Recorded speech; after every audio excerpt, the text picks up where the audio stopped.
The Faceless Stalker. In the quiet, unsuspecting town of Fairview, strange occurrences had become a normality. Whispers of an unseen presence, a shadow that never quite made sense, haunted the community. People spoke of it in hushed tones.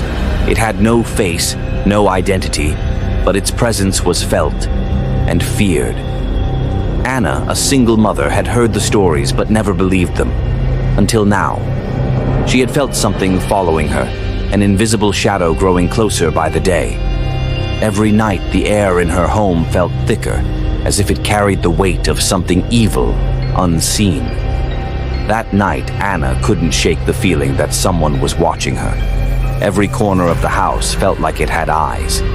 She convinced herself it was just paranoia, a trick of the mind.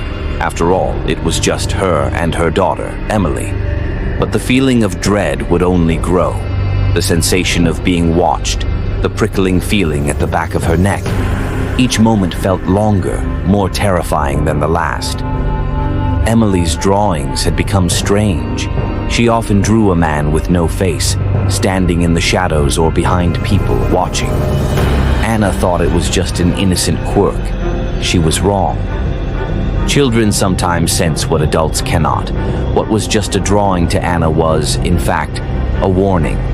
The faceless figure wasn't imaginary. It was real, and it was getting closer. Then came the phone call. A raspy voice on the other end of the line whispered her name. Anna. It was a voice she didn't recognize. It didn't sound human. Her pulse quickened as she hung up the phone in terror. She looked around, her eyes darting toward the windows. No one was there, or so it seemed. The Faceless Stalker had always been watching, waiting for the right moment. That moment was drawing near.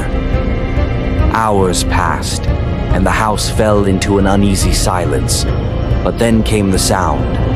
A slow, deliberate knock on the door. Anna's breath caught in her throat. Who or what was outside?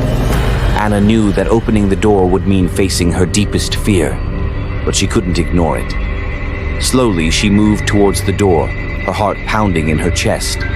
There it was, the Faceless Stalker. Its shape and form are human-like, but devoid of features. No eyes, no mouth, just an empty canvas where its face should be. Anna couldn't scream, couldn't move. She was frozen in terror.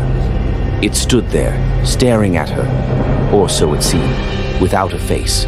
There was no way to understand its intentions, but its presence alone was enough to send Anna spiraling into fear.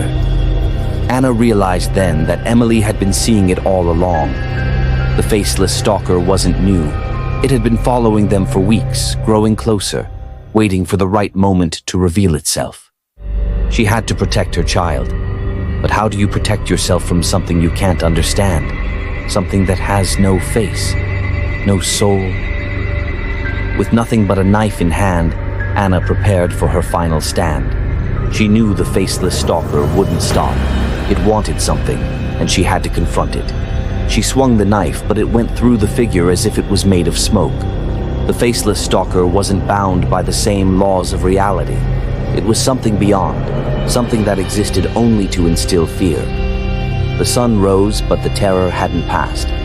The Faceless Stalker was gone. For now. But Anna knew it would be back. It always comes back. For once it finds you, it never truly leaves.